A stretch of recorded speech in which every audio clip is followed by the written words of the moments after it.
and I guess we're gonna stream kind of like a guided tour through it. Oh, awesome. Hell yeah. Yeah. Yeah. Do you want to DM me the chords and I'll Yeah, check it's it out? at 9, comma -36. I'll Do you send want you. to just send me the link so I'm in the same realm with you? Oh, sorry. Yeah. That's right. I've just Yeah. sent it to you. Okay, cool. Thanks, man. So if anyone else wants to join, I'm just going to put in the link into just general. Where's general? Yeah.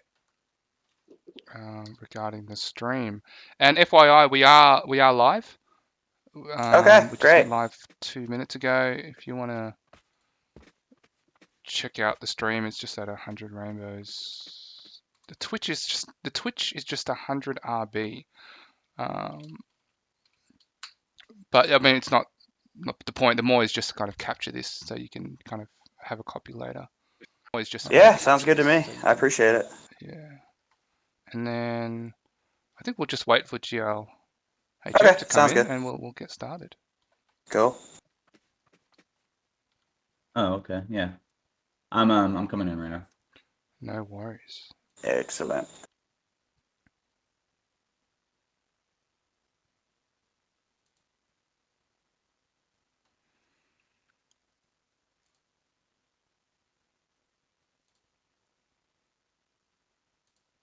So what is it that I'm joining? Can you kind of explain it a little bit more?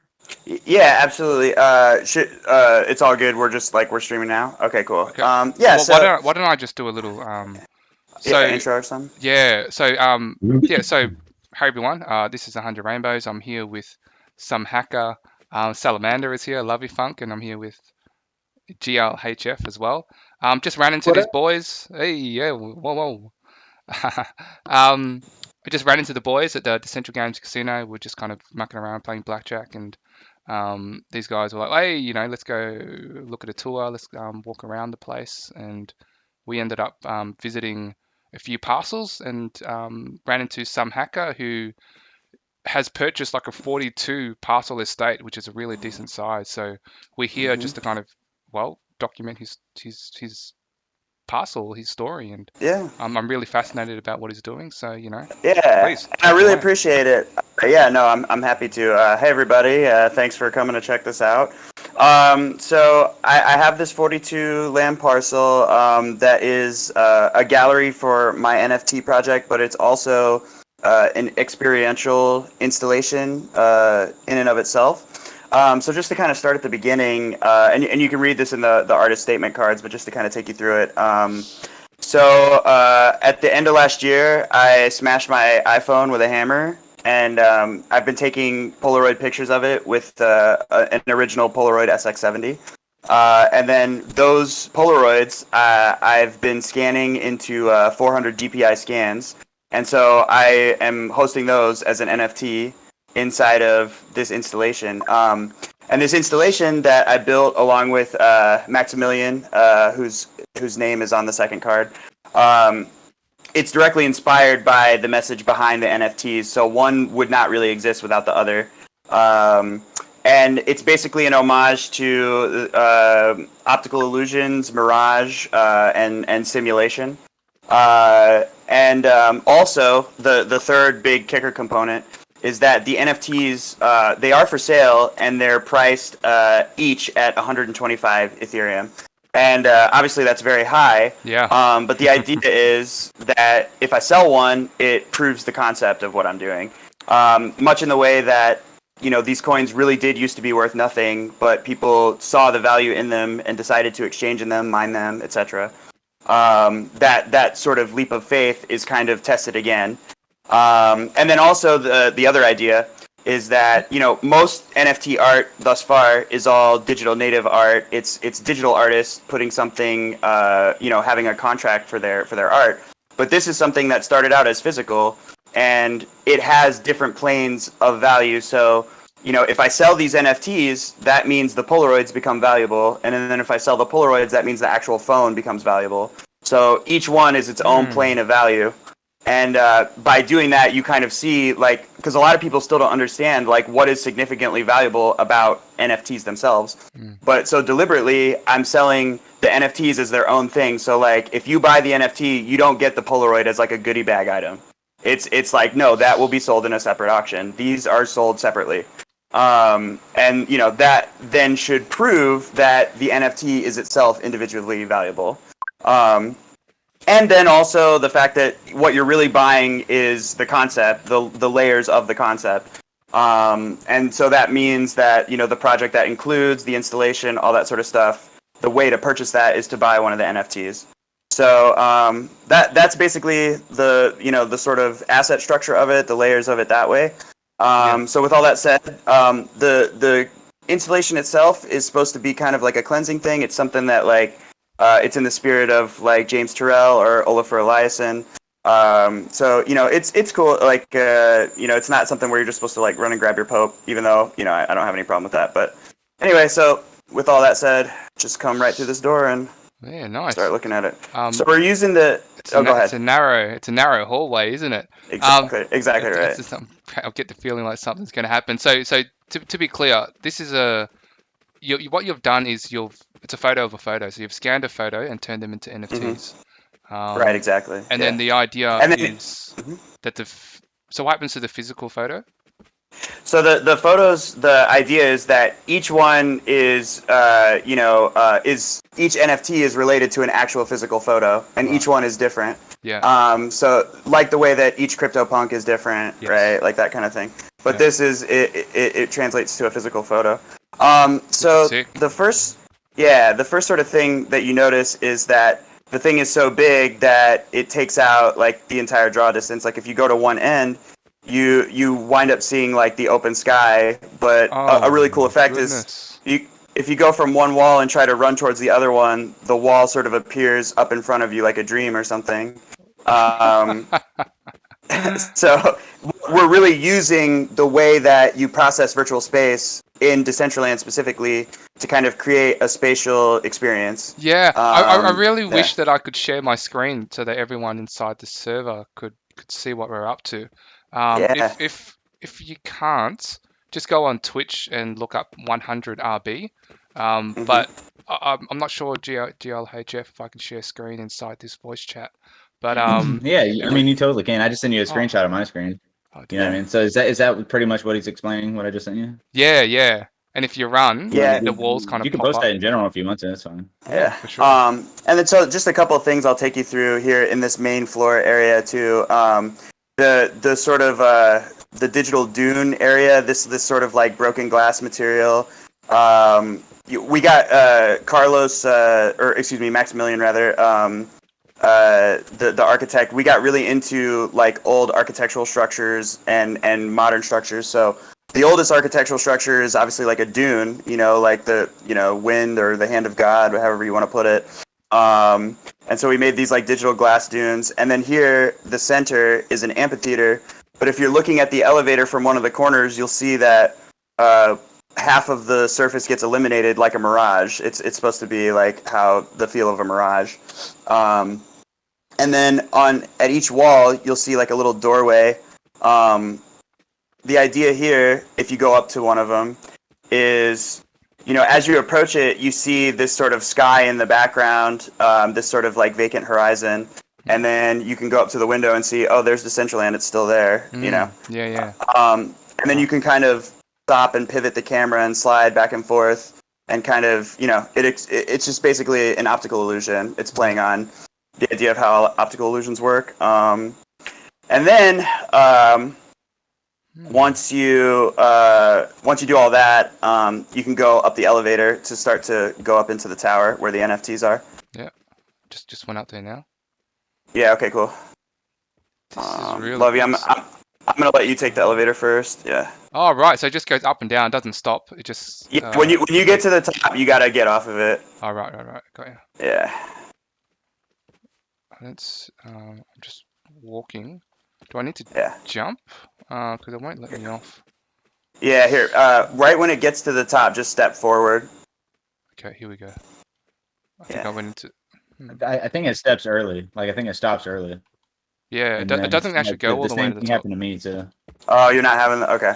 Well, we definitely tried to debug the elevator as best as we possibly could. Oh, but elevator. it might be Yeah, no, elevators are a problem. Yeah. Yeah.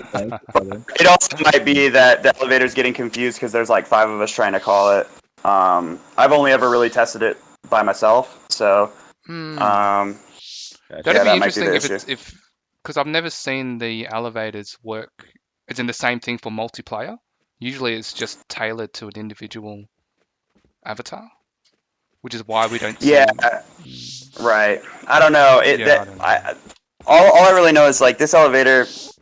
If you're in there by yourself, it's pretty cool because it's kind of like proximity based. If you go up towards it, the elevator kind of comes to you. But Yeah, I think probably what's happening is it's getting confused because there's multiple people in here at yeah. once. Might give it a We refresh. had, Did y'all yeah, happen yeah. to Turn it go off. to the Coca-Cola event? Did y'all check that out yet? The Yeah. elevator there is sick. Like when you Oh, ride okay. that elevator, dude, it takes you up, and then you have all these visuals around you, and it's just, dude, oh my god! If you haven't been there, you need to go and check it Okay. out. Yeah, we got to do The it. I will. Coca-Cola one, oh my god! You know what I'm saying though? Yeah, Like I that was the do. most visual That elevator was. DCL experience I've ever had. Yeah, yeah. It was just a next level, right? Like, I mean, I didn't. It really It was was. just Like such I a. was actually. Oh, I actually rode up and like and then at the top it's all closed off, but you have a teleporter to go down and then you can just ride it again. yeah. Dude, I did that like 3 or 4 times. I was like, oh my god, this is sick.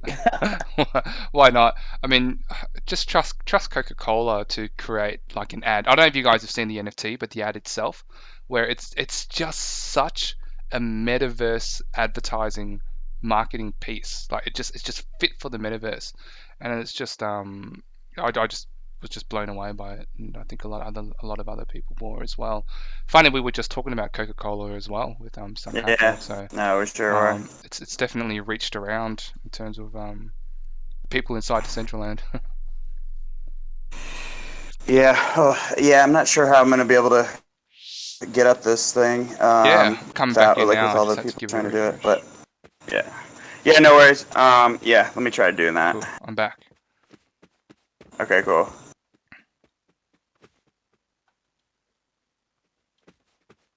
All right, cool. So, hey, dude, I gotta ask you, Yeah. man, what made you what made you smash your phone in the first place? Yeah, just basically, like everything going on with data collection and it's not so. I mean, the surveillance aspect is a portion of it, but a bigger thing is like I really think that what we're doing on the internet has value. Like the easiest way to put it is like if our data does in fact have value, why do we even still have to pay for the phone? You know. It's really this thing of like it kind of started out as like thinking of the internet as this free space, but the monetary structures are being we're being negotiated in secret, and now we're inside of this structure where all of this content we put it out for free. Content creators get really bad deals, and I think that what we're doing on the internet is worth a lot more because even just sorry if you guys hear that train. I'm in Missouri, yeah, because we're creating an asset that's going to be valuable long after we're dead. So I think that the negotiation around the way participant value is structured on the internet, we never really had that sort of like open discourse about it. It was all sort of like just decided in secret. So yeah, I guess you can call it a protest. You can call it like the meaning of the art is the idea that I actually did it. Turns a urinal into a piece of art, or like Maurizio Catalan. I'm sure you guys have seen like the banana duct taped to the wall. Yeah. Yeah. And those sort of things you can kind of go, okay, is that art? I could have done that, but that. So yeah, and then also to like the idea of taking a sort of Luddite image, like the idea of smashing your phone and presenting it in digital space is kind of to me a kind of like a fun contradiction. Like it's a critique that's willing to contradict itself. It's a conversation worth having, but you have to get over that sort of thing of like, well, if I do this, I'm a hit. Like if you tried to critique Instagram on Instagram, you go, well, I'm a hypocrite because I use Instagram, or this, that, or the other. And it's just the idea of pushing past that and saying that there's a more important conversation that needs to be had. Yeah. Um, I mean, was that the and I idea? really, Because when I come into your place, yeah, that was the idea. it looks like the inside of a phone. Yeah. As in, is it Yeah, there's kind of there are a lot of things that they slowly materialized and they came together at the last second, but they wound up really working, and like using the black glass and all that sort of stuff really wound up matching the idea of like the other side of the glass, or like the other side of the shattered glass or something. Like you can see the dunes kind of look like shattered glass. Yeah. Yeah. And a lot of that stuff really came together, before we finished it, but like you'd be surprised like how late in the game like we actually made those discoveries, but we just kept playing with it, and shit, that's fucking great, that sort of thing. Yeah. But we really wanted to make like something that was just all the way art, like and that and what I am really proud of is the architect really took to the commentary behind the piece and really turned it into this installation that we're in. Like I had some creative hand in it, but it really a lot was the architect, and he's an extremely brilliant guy. And so yeah, it's a transfer of the original idea into a different medium, and yet the same critique kind of still holds. So yeah, but the way that it works with the tower, I'm still on the ground, but I'll explain it to you. I'm trying to load in. It keeps crashing, but please. For people who come and check it out later. Yeah, no worries. Probably what it's going to be is it's going to be best for people to try it on their own anyway. Yeah. But if anyone is in Decentraland, but you go up the tower. The NFTs are there. Each. Yeah. Yeah, I was going to say, if anyone is in Decentraland, we're at the coordinates 7 minus 38, and you can check it out. I'm not sure how to share screen inside the DG Voice channel here. Otherwise, I would. But yeah, otherwise you just you got some audio to listen along. Yeah, for sure. And so when people do go to check it out, it's just a spiraling tower. You've seen some of those before in Decentraland, but I really like the way that we did it, because on each level there's 3 of the pictures. Some of them look very similar, but they are all different, and they do all correspond to a real Polaroid. And then what is it that there's a responds story to a Polaroid exactly? Is it where is it? Is it all these pieces? What I'm saying is, what I'm saying is it corresponds to a real Polaroid. So like the digital NFT corresponds to an actual Polaroid that exists in reality. That's what I'm saying. Right. So do we have those? Are those NFTs already minted? Can we have a look at them? Or yeah, they're minted. Yeah. It's they're on OpenSea. It's called Parallel Thought on OpenSea. I'll have to look at it later. Oh, Parallel Thought. And then each NFT in the description, there's like a 1-sentence description that over the course of the entire series kind of tells a little bit of a story, but it's telling the story of how the way that optical illusions work on our eyes has a lot of kind. The first thing that we gathered around was fire, and was developed, and it was how our eyes were shaped, watching fire burn. And that has a lot to do with why cinema and moving images have so much influence over us now, because they're like fire. They work like fire on our eyes, and they can be used to put impressions into our psyche, etc. But then the other cool thing is that the experience of the tower, as you go up, you get over the top of the box, and then you start to see the sort of backdrop horizon, the native backdrop horizon of Decentraland, the cloudscape. And then if as you climb even further, you start to realize that you're actually still basically inside the box, because there's another like sort of layer of luminescent material. But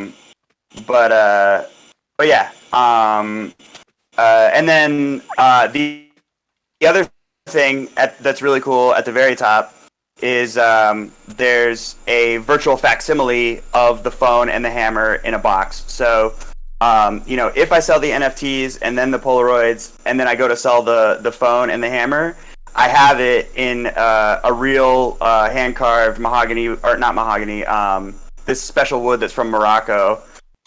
It's called thio wood, actually. So I'm going to try to sell that. And then at the top of the tower, there's a virtual version of the phone and the hammer in a box. So you have the actual phone and the hammer, you have the real photographs, then you have the digital NFTs, and then you have the virtual facsimile. So there's actually 4 different ways of expressing the same idea over 4 different planes of value. So, yeah. Jeez, mate, I've got to admit, like, it just all sounds really interesting, but a lot of it's going over my head because it's just so so full on. The thing that you're obviously like fully immersed. There's a lot going on. Oh, there's so much. Sure, yeah. I'm still in the wow, pretty colors type thing. Oh yeah, no worries. No, you're totally allowed to experience it as that as well. But that's what's fun is that should you choose to, dive further, like a lot of the fun of the piece is the back end architecture of the value of the pieces, like the conceptual structure of it. And then the installation and the photos are really just reflections of that conceptual structure. So, and that's also why I've priced it so high. And then also a kind of another little kicker is, even though I'm happy to appear on your Twitch channel, I won't be using any social media platforms to directly promote my stuff. I mean, you could maybe count Discord, but no algorithm, like no Twitter. I don't have a Twitter, an Instagram, a Facebook, a Snapchat, anything like that. I don't have a tool. Like when I talk to people in real life and I tell them about this project, they're like, "That's really cool. What's your Instagram?" And I'm like, "I don't have one, dude." Like, so that's obviously deliberate because you just want it to kind of grow by word of mouth, I guess. I want it to grow by word of mouth, and if I can make a huge sale without any of these platforms, it would kind of show that the algorithm itself is a mirage, because we rely on the algorithm to give us our value, and most of the NFTs thus far, the pricing models are based on someone's social media clout or their prior social media experience, but I'm forcing someone who buys this to examine the qualitative aspect of the piece itself, not my prior fame, because I don't have any.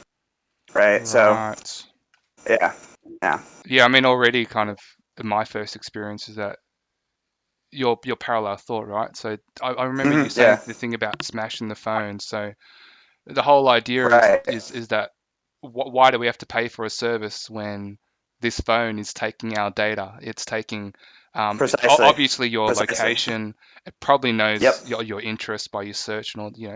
It probably knows your well, and I think the other the other really beautiful thing about this is that we're able to sit here and have a conversation, and you're able to walk us through all of your influences on this, whereas that all gets so distilled and distorted when you pull it down to a platform like Instagram. Exactly. Yeah, and no, you're so right, and that's so, and that's why I'm actually really grateful for Decentraland, because it like when I started doing this, I didn't know I was going to put it in Decentraland.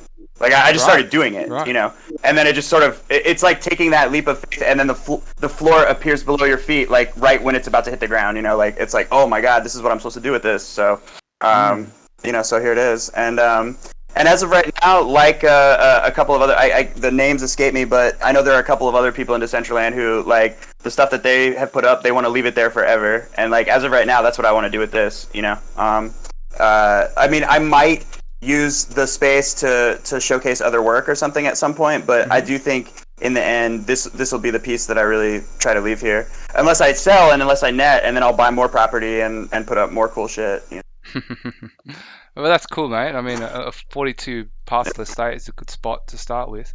Man. In terms of size. I'm really proud of it. Why did you need something? Because I mean, 42 was large. Like, there's no kind of doubt about it. Yeah. Why did you need such a large kind of space? It's a really excellent question. Yeah. No, it's a really excellent question. So, like I said, most of this, moving through it just kind of makes making decisions right before it happened, but even in that kind of time frame, something that was really deliberate was high. And obviously, if you want to build something high in Decentraland, you have to buy a big enough base. And then this property, it was actually two separate but adjacent properties, and they just were available for a price I could afford at the exact moment I was thinking of buying it. So I went for it. And then I combined the properties, and then I made the architect the operator, and the rest was history, man. Like yeah.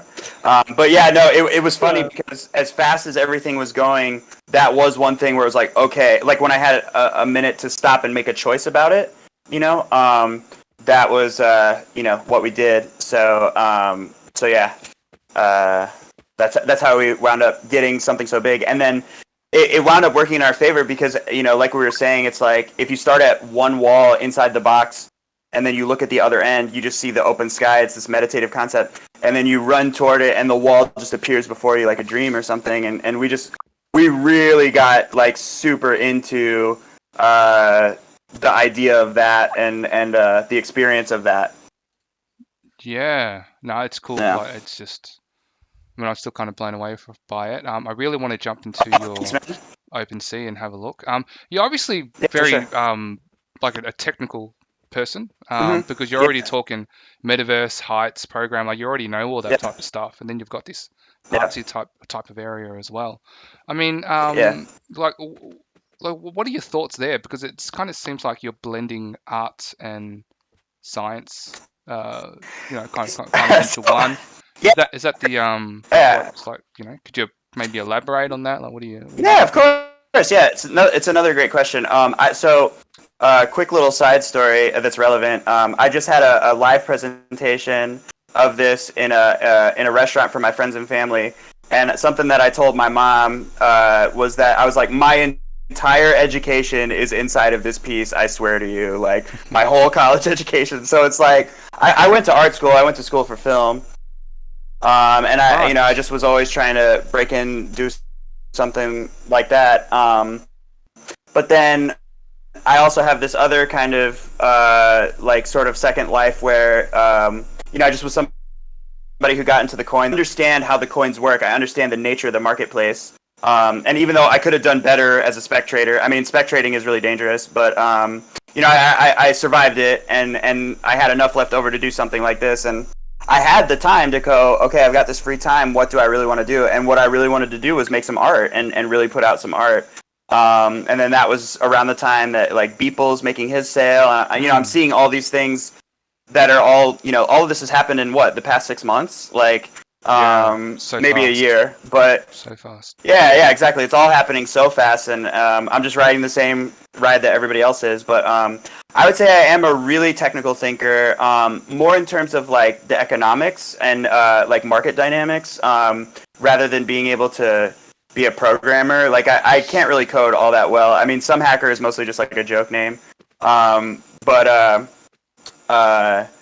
yeah, I do think I have a pretty strong grasp on like asset structures and that kind of thing. And so I wanted to do something that really explored that, and where that is the focus and the emphasis. And it's what kind of makes the protest of the image work, is that there is a kind of working market argument behind it. Because otherwise, like it's actually kind of funny, like the guy who's making my wearables, he was like you should scan stuff, like there's an app on your phone, and I was like, dude, did you not see my piece? Like I don't have a phone, like I don't have one. And he was just like, okay, I see, you're an insane person. And I was like, yeah, pretty much, like Yeah. But yeah, I think we all have to be a Finally, little bit. This guy's nuts. yeah, for sure. Move slowly, everyone. No, that's cool, Hey man. What were guys, you I saying, finally Levy? made it up the Okay, cool. elevator. Oh, nice. Yeah. How's it you? My recommendation is, if you're up the elevator, just run up the tower, edge of the box as you get up over it. That to me is like the most fun thing. I'm stuck now, unfortunately. I'm like, my head is wedged in between. Yeah, that is a possibility. That can happen, unfortunately. Yeah. I guess we're just learning the hard way that like Oh, too that's many of alright. these bugs are still possible. Oh mate, if you go to Yeah. my place, you'll end up getting stuck in a glass wall Yeah, somewhere. yeah.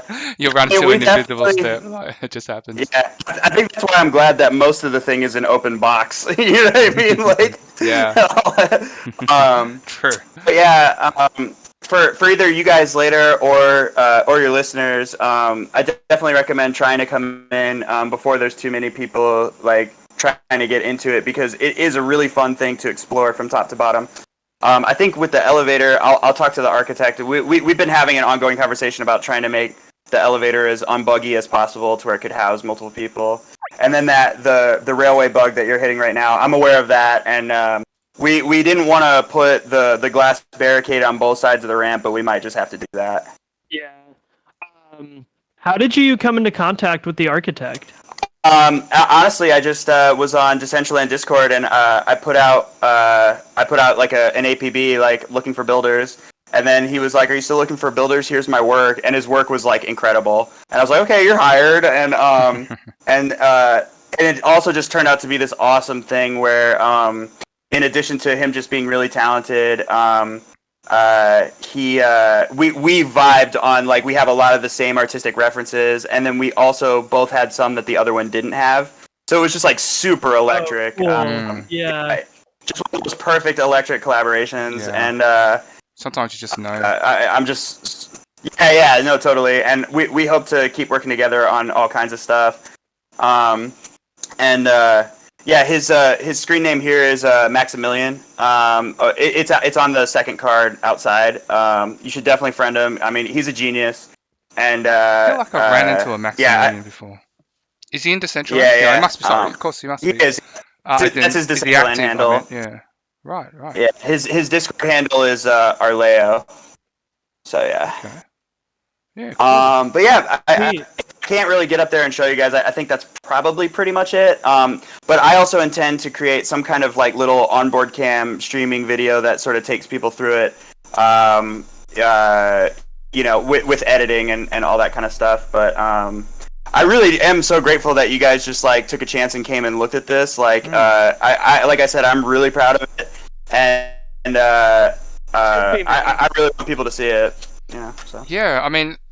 Dude, Yeah, like, dude, you smashed the shit out of that phone. yeah, it's totally great. Fuck yeah. It was worth it. That thing was an iPhone SE. It was not easy to break. It was like one of the last phones with the metal chassis. Did you, okay, I think I'm getting an elevator. Hang on. Yeah, okay, enough people left to get on the elevator. Nice. I'm coming up now. Did you develop any of this with cyanotype? No, I think Wait, so the before you architect answer built it that, with, what is cyanotype? Yeah, so I don't even know what that is. Yeah. It's a film development process. I saw that some of these had more of a bluish tint to them. So some of them, I didn't do all that much special. So all that really happened was some of the film I froze it and thawed it, which is why you get some of the like sort of effects of it. Cool. But for the most part, I tried to not touch it as much as possible. But because of I used an SX70, which is cool because it's one of the few Polaroid SLRs. So like the image that you see in the viewfinder is the actual image that you're gonna take. And most Polaroids aren't like that. And also Warhol loved the SX70, so it was kind of a cool like little homage to him. But the only other thing is that actually I tried to not alter the image as much as possible. So for the most part, the digital image that you're seeing is what the Polaroid looks like. And one thing that I think is really cool is if you were to hold this thing in your hand, obviously, you know, a Polaroid is like 3.5 inches by 3.5 inches, but in this space, it's bigger than you, which I think is so awesome. Yeah. Like I love that aspect of it, just the way that the scale kind of changes, and you know, it makes you think about like what this actually is. You know, like what is it that you're actually looking at? Yeah, that's beautiful. So that's the intention. Yeah. So Thanks, when you walk man. in, you're supposed to feel like you're what inside a phone or inside a Polaroid. Like, what is it you want? I would say that you're inside of. Sure, yeah. This is mentioned on the outside card, but it's basically like a simulation inside of a simulation inside of a simulation. You know, it's really about how you process virtual space, and then thinking about how you process real space, how you process sort of ad impressions, marketing impressions, cinematic impressions in real space. Like, what effect is that having on your mind? You know, all that kind of stuff. Oh, I love that stuff. Yeah. But yeah, and then there's not really an overt connection of like you're inside of a phone, but I do think it's there abstractly. You know, like it's there in kind of a tonal sense. Yeah, someone said your phone is here inside of a box with a hammer. Yeah, no, that's the idea, dude. Like, yeah, at the very top, it's like trying to mint it into like a video game item or something like that. But then, like, the way I really want it to be is like if you see the virtual thing first, if you ever get to see the actual one, like let's say it's in a museum or something, it should feel like you're looking at like a holy relic or something like that, you know. And as of right now, you know, it's just a smash phone and a hammer, but that's the power of time. You know, 600 years from now, it will be like a relic. Yeah. It just takes the idea that, you know, one day I'm gonna die, but this thing will still be here. Yeah. No, that's great. I mean, this is what I love about kind of all these new metaverses popping up. I mean, obviously, but not just metaverses, like different layers of just dimensions. So, you know, we've got obviously virtual reality we spoke about. We've got augmented reality, which we kind of haven't touched. We've got you know, Decentraland. We've got Sandbox. We've got a few others popping up as well. Like, so how did you make the decision you wanted to get into the metaverse? And then when you did, was it just a quick one, or did you go, right, I'm going to look at all the different options and actually, good question. It was actually these guys who I bullshit with in a bar, and they were just telling me about Decentraland. Like, my strategy financially was Bitcoin maximalism, which I still think is a good strategy if like all you're trying to do is like hold assets. Yeah. I mean, that's the only thing that I would recommend. If I was going to recommend a cryptocurrency to like my grandparents, it'd be like, well, Bitcoin. Right. Yeah. Exactly. Yeah. But then, this whole metaverse thing, like they mentioned it to me, and I was kind of hesitant at first because I just was holding on to my Bitcoin, and but then I started to see this as a way that I could showcase my art, which is what I really wanted to do.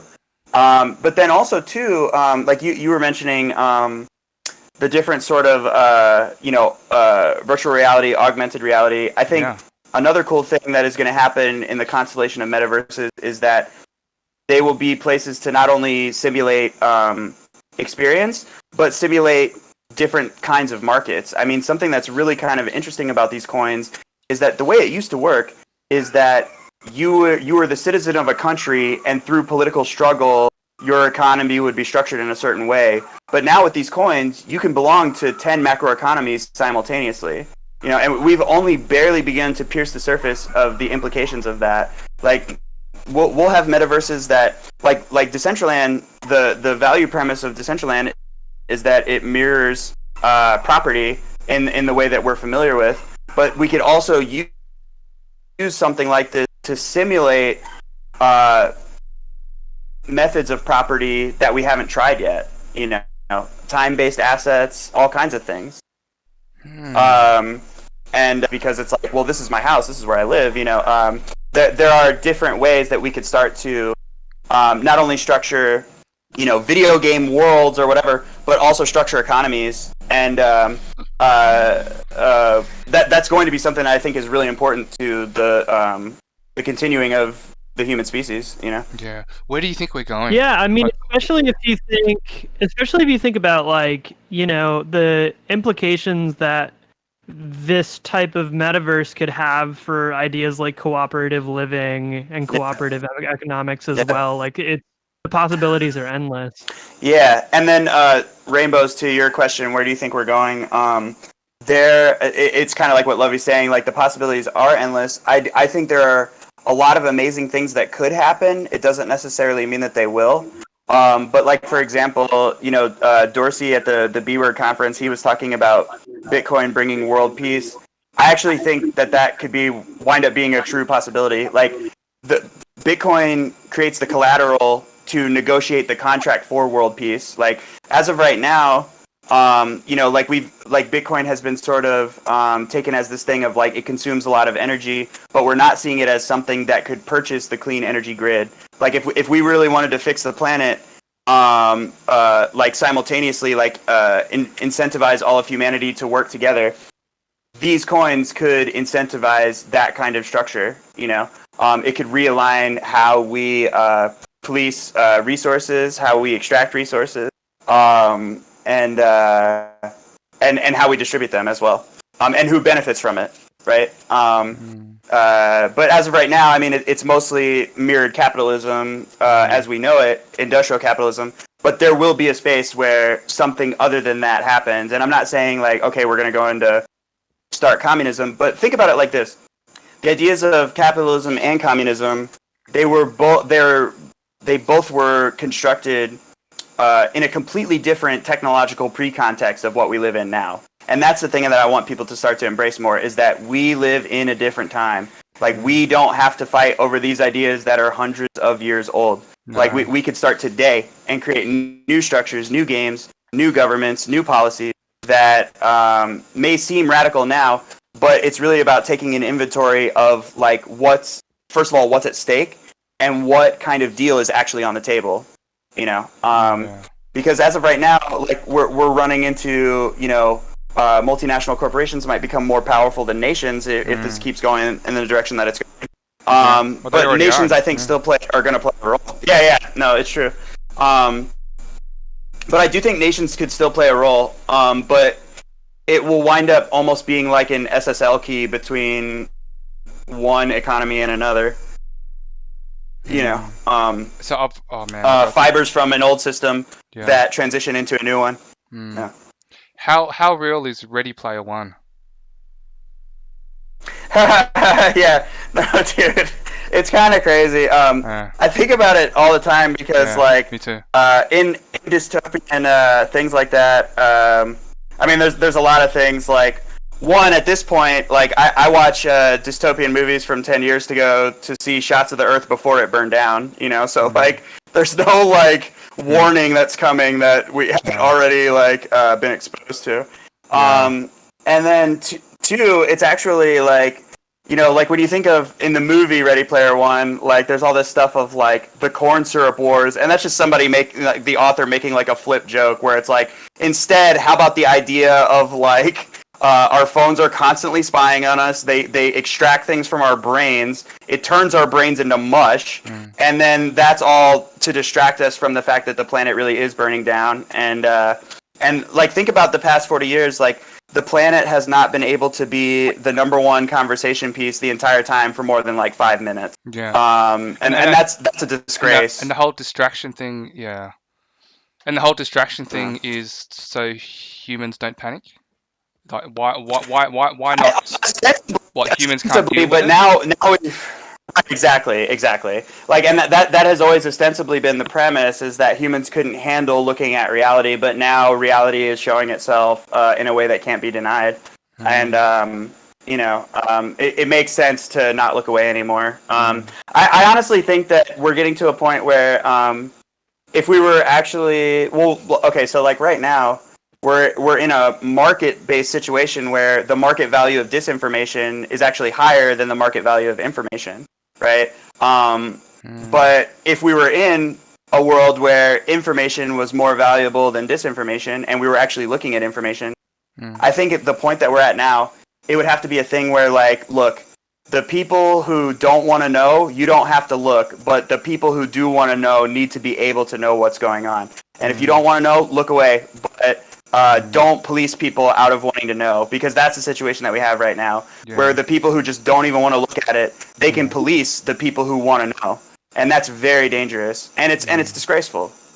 Yeah. Well, and you see, the consequences too of, I'm sure I'm preaching to the choir here, but the filter bubble effect and censorship, and like, I'm an advocate for trying to limit hate speech, but especially like what you see with COVID in this past year. Like Mm-hmm. we've just created these super, super, divided filter bubbles, Yeah. and then who like. I can't remember who I was hearing talk about it, but just the idea that information is pure, even Right. if it's ostensibly wrong, Right. it's important that we all have access to the same information. Absolutely. And then when you split that up, and then you get to choose, and algorithms choose for you what Exactly. information you see, Right. then it just creates Right. totally different shared realities, and everyone's just like, what the And fuck is going on? Even apart from that, those algorithms have surreptitious designs on what they're trying to get out of you versus like Yeah. what you're trying to get out of it. Mm. You know, Exactly. and that's very, very dangerous. Honestly, like I mean, I live in America, and you have to look at TV from like the 50s and 60s to even understand that there was a time when TV made sense and controversial figures could get on TV and share their points of view. Right. Yeah. Yeah. And they could get on like broadcast TV, like the main networks, That is just not the case anymore. Like when the fires first started really happening on Meet the Press, Chuck Todd had on this woman named Danielle Pletka from the American Enterprise Institute, which is just an oil lobby think tank. And she was there to talk about the fires. And she just went, well, I'm just a citizen, and I don't really know. And it's like, well, then why are you on the news? Why? Like, but there's no one on the panel who gets to ask that. Everyone on the panel knows not to, like that's the structure of our media. Yeah. It's really disgusting. Yeah. Yeah. So that's why I smashed my phone and like Yeah. Yeah, man. yeah. Hell yeah, that's punk rock right there. Mm. I went for it, dude. I went for it. I was like, I don't care anymore. I don't care. Do it. I Yeah. mean, when I heard you, that piece and you guys conversing, obviously we're talking like politics, Yeah. right? And we're talking Yeah. about the mainstream media and how they basically get to decide what is shown to you, kind of regardless of whether you're Totally. left or right. But And it's nothing new, but yeah, it's really intense now. yeah. And I mean, I'm in Australia, but obviously Yeah, we have a very close relationship with the United States, and Yeah. a lot of what happens over there comes over here. But yeah. for the good or the bad. But Right. but yeah, it's like, yes, okay, we know the media or the mainstream media is biased, but the information is out there. Like, we are in an information age, and yes, okay, we Yeah. smashed our phones, but those phones are there for you to also is your kind of key to get into the meta. I don't want to say the real world, Yeah. or do I want to say the real It's world? about a computer. Do I want to say the real right? world? Because I almost feel like there's a new evolution of a physical to digital, right? So it's like, Right. I mean, in the real world, we'll call it, you've got to Mhm. kind of make it. You've got to make an income, which might mean you need to leave your house and you need to Right. go and do an interview. You need to go to uni if you want, spend Yeah. hours and hours learning. But then when you come to this digital world, it's almost like, are you becoming your true self, or is it just a fantasy? Because when I come in here, I've got a sword on my back. I've got a cool purple jacket. I can. You mean you don't wear those things all around town? Nah, I go down to the local Carlton Gardens over there with the sword. Like, no one's going to pull me over, right? But it's like, what's real and what's not, and are we actually moving forward by becoming more digital? Yeah.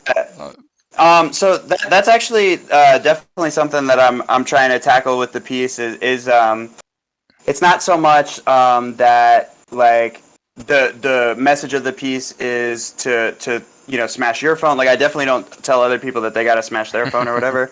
But burn it, is protest, this thing, walk out like, onto the street. Right. Yeah, for sure. No, but like it's about stopping and thinking about we need to excavate our rights. We need to make the demands, the ask for what this new world should be, how we're protected in it. Because again, the creators of this technology, the creators of these platforms, they negotiated the first version of the deal in secret, right? So what we really should be demanding is a version of this deal that is negotiated in the open, and we should have a bargaining position. We should have something that we're demanding. And so obviously, like, my first pass at what I think we should be demanding is that we should be entitled to the value of our own data. You know, if you can derive value from it, where's our cut? You know, that's the first basic. And then the second is, you know, like protection from things like surveillance, things like that. And there, you know, you can get into the specifics of how to excavate that. That's kind of a legal question. But yeah, it's not so much like it's a pass or fail.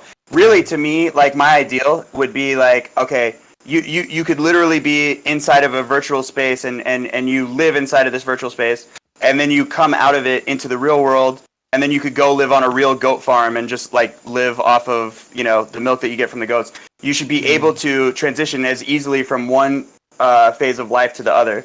You know, that would be true freedom. That's so funny you said that, because I was doing a bit of a survey today. Like someone was just interviewing me, and they were asking me about you know, going to Decentraland, and like, you know, when you're sitting in front of a desk and you're sitting there for 8 hours a day, 12 hours, whatever it is, like how is it that you you know, do you get sore? Like, do you get a sore back? All the typical kind of OH&S issues, right? That you get from sitting at a desk for a long time.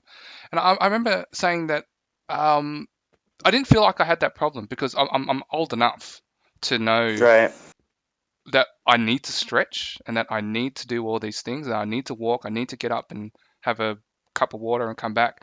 And I remember saying, I was surprised myself. I was like, I make sure I go out for 20 minutes a day, at least for a walk. And the reason why I go out for a walk is so that when I come back to my desk, I've got more energy, so that I can be more alert, more attentive. And when I'm actually inside the metaverse. Now, I mean, that might make sense if you're kind of, you know, if you're a corporate office or whatever, and you're on spreadsheets, or you know, you're making a video and you're doing some art. Like, you always know you need a break. But it's funny how this has kind of flipped it, where I'm taking my break in the real world to spend my real self inside a metaverse, and it's really hilarious. I don't know, it's just so weird. I also think too, this is kind of a sort of adjacent but kind of tangential point. A lot of why I think we let the situation with Facebook get as bad as it was is that we used Facebook while we were at our job, and we kind of felt like we were stealing time back from the man. But the amount of time that you're spending on Facebook, if you could have all that time at once, you know, you could learn to play the piano or something. Like you could really do something productive with your life. Facebook kind of fits inside of the cracks of, you know, what you could call the sort of corporate America or corporate world prison that we were kind of already in. And I think the important thing is to keep seeing beyond the world that you currently live in. You know, like one thing that was lucky about me with the coins is I was essentially able to buy my free time. And the thing that I have learned from having so much free time now is that eventually you will want to produce something. You will want to make a contribution. Like something that we get really worried about automation and stuff is that, well, what are human beings going to do if they don't have to have a job to survive? And I'm here to tell you that don't worry, you will want to do something. You will want to be productive. You will want to make a contribution. I agree. And you don't have to fear leaving that world. I agree. For the idea that you just become a you know, sloth or something like that. I agree. I mean, that's the whole. It's tough though in those. Sorry, go ahead. No. You go, Matt. You go, Matt. It's tough because I'm kind of in the same boat where I was able to buy myself some free time, and it's tough because the like incubation phase of like discovering what it means to have free time and then spending that in a way where you feel free is like, man, that. Well, because you also see that through that eggshell, you know. Because you also see that you're free and others aren't. Like you have to deal with the guilt of that, you know. And it is. You should feel guilty, you know, because you're free and others aren't. But that is like something that I say often is like, first I use these coins to buy my free time, and now I want to use the coins to buy everyone's free time. You know, I mean, I don't have enough coins to do that. No, that's. But that is the way that we should be. That's the way that we should be thinking about how we structure these coins and what we do with them. And like I said, like the idea that the collateral for a deal like that is on the table. The coins are the liquidity for that deal. And it's just holding the coins the right way and structuring them the right way. Yeah. And then we could liberate everybody. Because when you're talking about a prison, sorry, was there someone else there that wanted to chime in, like, please do feel free. I want this to be more like an open forum. So, Yeah. what- A question. I Yeah. actually don't know what this is. Can you explain to me? So this is an installation. yeah, sorry. It's an art piece. Chloe, when you say you don't know what it is, Yeah. do you mean just Discord and why we're here? No, Or do you mean I the don't know. artwork? I don't exactly know what you're talking about, because Oh, if okay. you just kind of tell me what you're talking about, I might know a little bit. If I just have to kind of find out what you're talking about, I don't really know. Okay, cool. Yep. Did you Go for it. did you come in through the conversation midway, or whereabouts did you start? I just joined. Oh, you just joined. Okay, cool. So just to give you a little bit of context, we're inside of an art installation in Decentraland called Parallel Thought, and we're kind of discussing where you're catching up is we're discussing some of the themes behind the piece, and then now we've kind of spun out into larger, more in-depth conversations just about life in general. Oh yeah, I got some stories about life and stuff, but y'all can go ahead and go. Awesome. I'd love Nice. to hear them. I think we were Yeah. kind of going down the path of prison, but we were talking about a Yeah. financial prison, right? Just to make sure we're on the same page. Sure. Because Yeah, just like debt, bondage, those kinds of things. You're the idea that your job is your right to life, whereas congratulations, you got a opinion- 30-year mortgage. Right, exactly. Let's open the champagne. Mm. No, exactly. Yeah. Whereas, in my opinion, I think the true revelation or discovery with these coins is that we now have the ability to buy ourselves out of these bad contracts and purchase our liberation rather than through some sort of revolutionary upheaval or some sort of struggle like that. If we held the coins and arranged them and put them in the right kind of contract, we could not only bail everyone out of the sort of debts and prison systems that they live in now, whether it's overtly prison or corporate slavery, wage slavery, etc. But we could liberate people to put their human effort toward there's plenty of work to do to save the planet. There's plenty of work to do to save the cities, and now the planet is in a state of emergency that think about it like this. If we're truly in an existential crisis, why is it still someone's job to deny your insurance claim? You know what I mean? Like, why does someone still have to do that? Because they have a mortgage, they have, blah, blah, blah.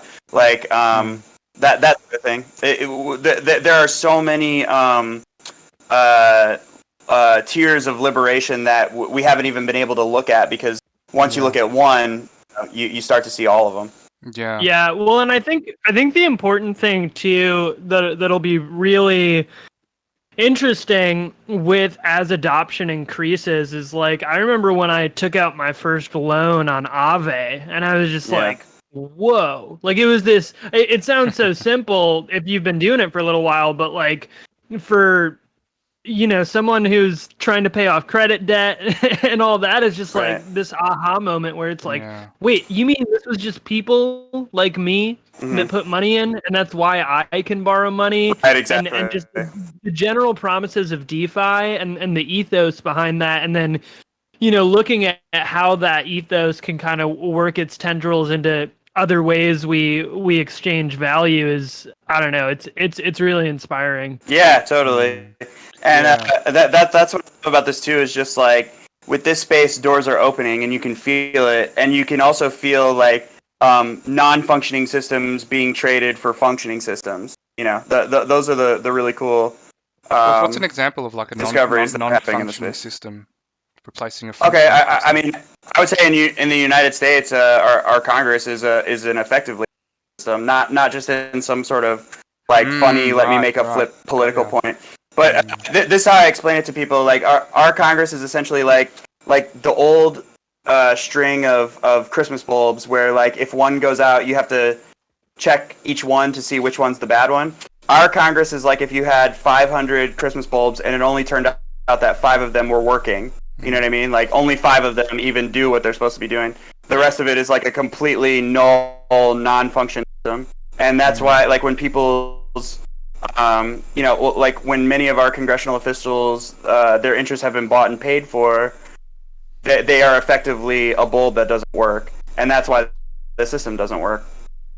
Yeah.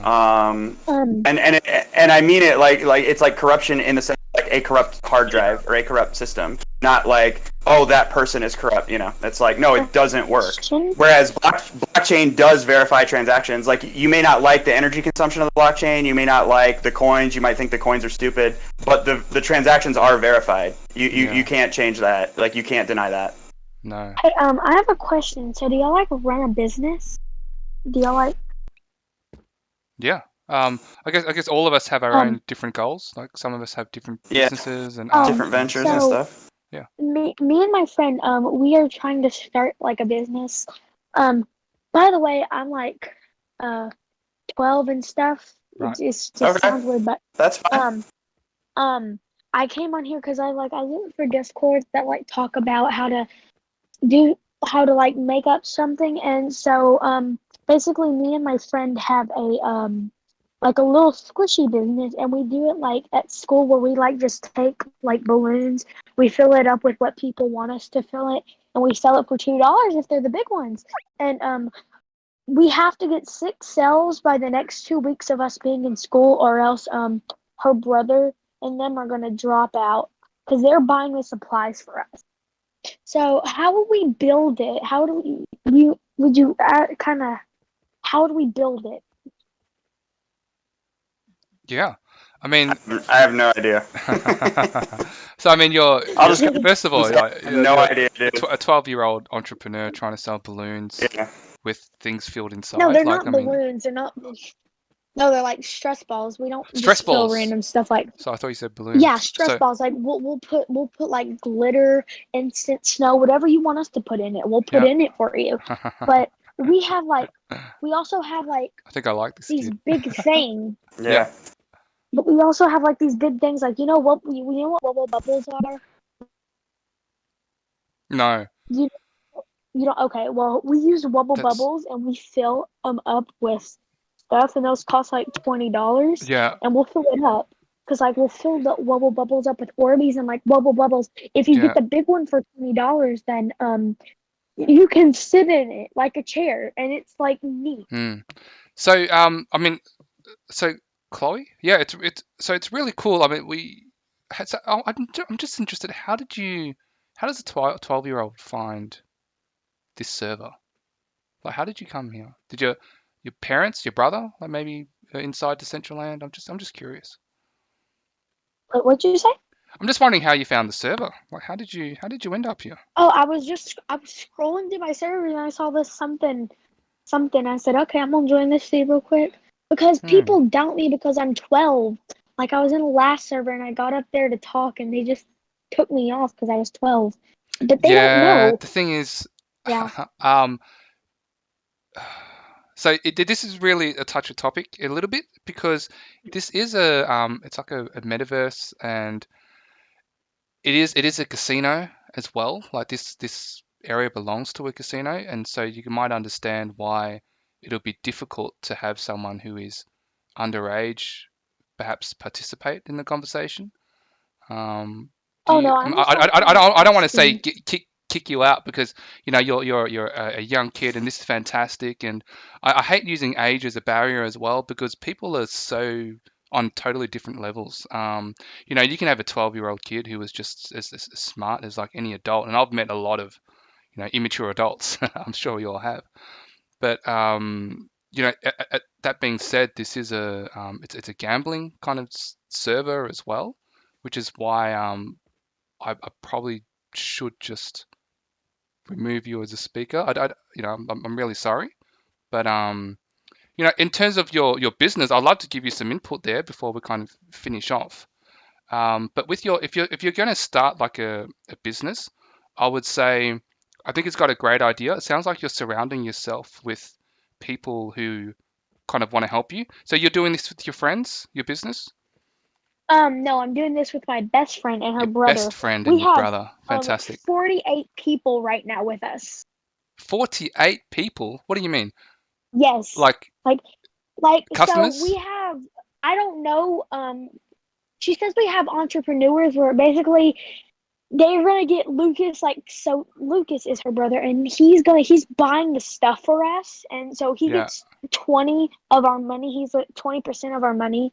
Well, we get 48. We have 48 people right now, like, helping us and stuff, make up balls and stuff. Yeah, that's fantastic. Look, I'm going to kind of maybe just leave it on this, and then I'd like to get back to the main conversation because I just don't want to go off topic. And there are definitely servers out there and conversation that we can have where people who have an entrepreneurial spirit can come in and just discuss. But I would really like to get back to the main topic of kind of like a financial prison, or in a way, and I would like to talk about how humanity can possibly get out of that. But Okay. Chloe 5234, I'm really hoping that you've got a product that you're really happy with, that you enjoy, that is of quality, and that it's supposed to do what it's supposed to do.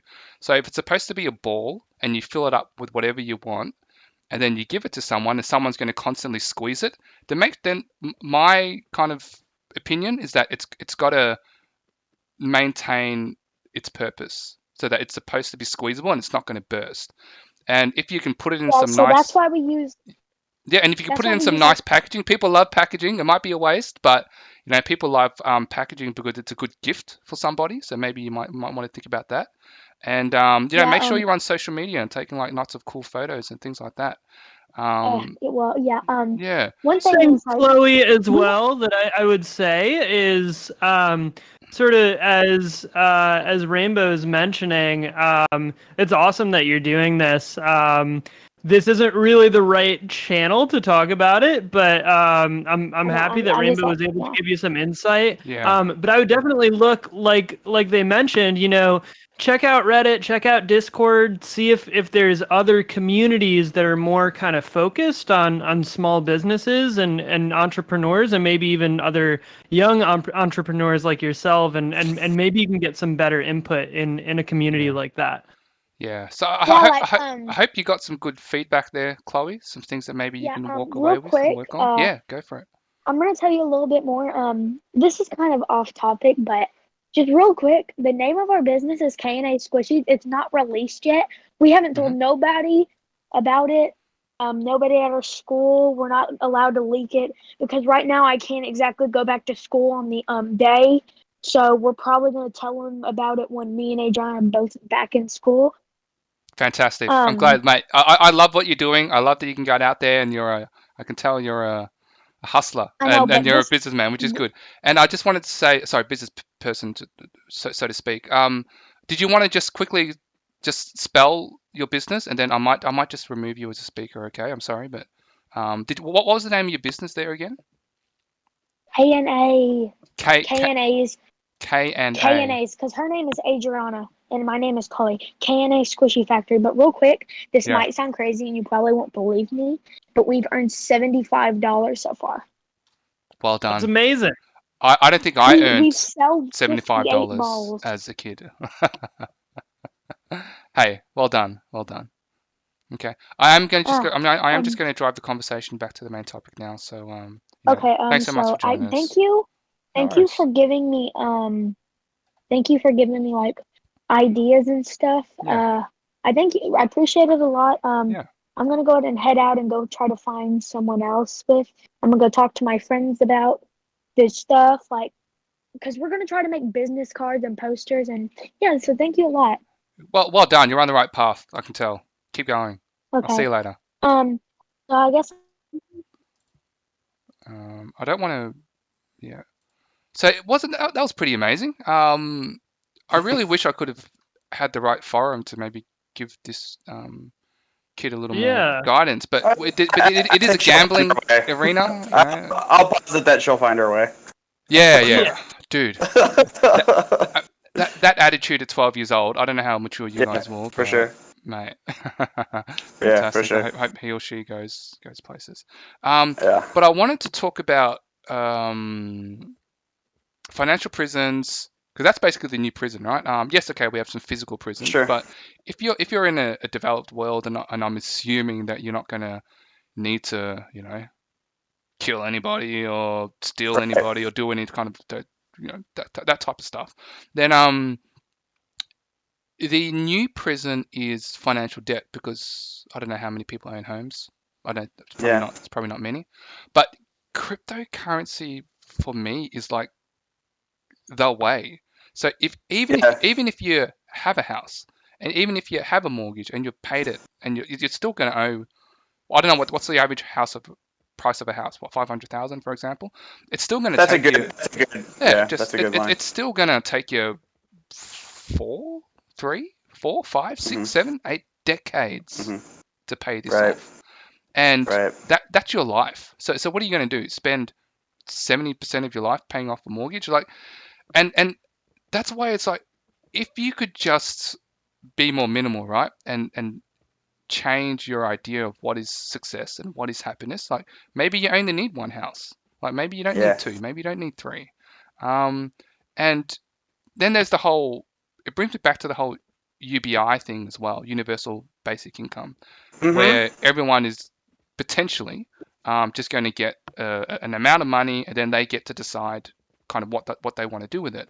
And Sure. the biggest argument against it is that people are just going to be lazy, and that they're just going to Right. smoke weed all day or drink or whatever, Right. and just absolutely achieve nothing for humanity. But to Right. your point earlier, Samhaka, you were Mhm. saying that Yeah. people won't be lazy.